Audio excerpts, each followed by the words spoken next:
This week, I'm recording from Verona, and we're better than one of the world's largest wine fairs to look at a few trends and tensions that wine marketers need to know but might be missing. From consumer expectations around search and relevance to the misuse of culture in strategy to a growing disconnect between what marketers say they value and where budgets actually go. Let's start with what consumers really want from search. According to the 2025 State of Search report by Ad Marketplace, consumers are getting used to search engines that know what they want, sometimes before they even finish typing. This report shows that 41% of people rely on relevance to find new products or brands. Their top wish list items for improving your search: real-time results, more relevant recommendations, and predictive suggestions. Why is this happening? Because platforms like Amazon, TikTok, and YouTube are training consumers to expect smarter filters, context-aware suggestions, and fewer irrelevant results. This doesn't apply just in retail, but across every digital touchpoint. So, why does it matter for wine?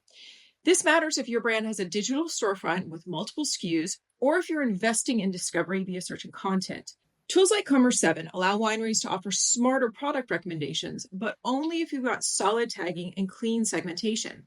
For leaner operations with perhaps only a few SKUs or tasting room first sales, this trend is less about tech and more about making sure your message shows up where it's relevant and timely. The big takeaway: you do not need AI to deliver relevance. You need clear categories, frictionless navigation, and content that reflects what your customer is actually trying to find. Now, let's talk about culture and how marketers keep getting it wrong. At the Brands and Culture New York event this past week, marketers openly wrestled with the term culture, admitting it's often easier to define what culture isn't rather than what it is. Despite the confusion, major corporations like Diageo have made cultural relevance a central strategic pillar, and a great example of this is their Captain Morgan rum.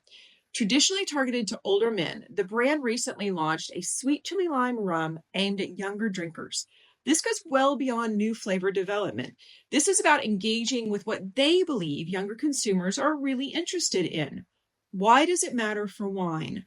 Well, wine has a long equated culture with heritage, with history, with family. But today's consumers, especially Gen Z, interpret culture as something that's fluid, it's lived, and it's identity driven. If your brand is still using culture to mean storytellings, heritage, history, you may be missing the point.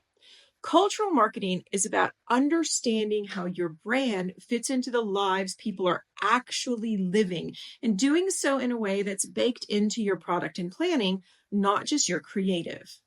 Next up, Marketing Week's career and salary survey results came out this past week, and marketers are saying one thing loud and clear: strategy is still being sidelined. Nearly 2/3 of marketers believe strategic expertise is undervalued by their organizations, and that number increases to 73% among CMOs.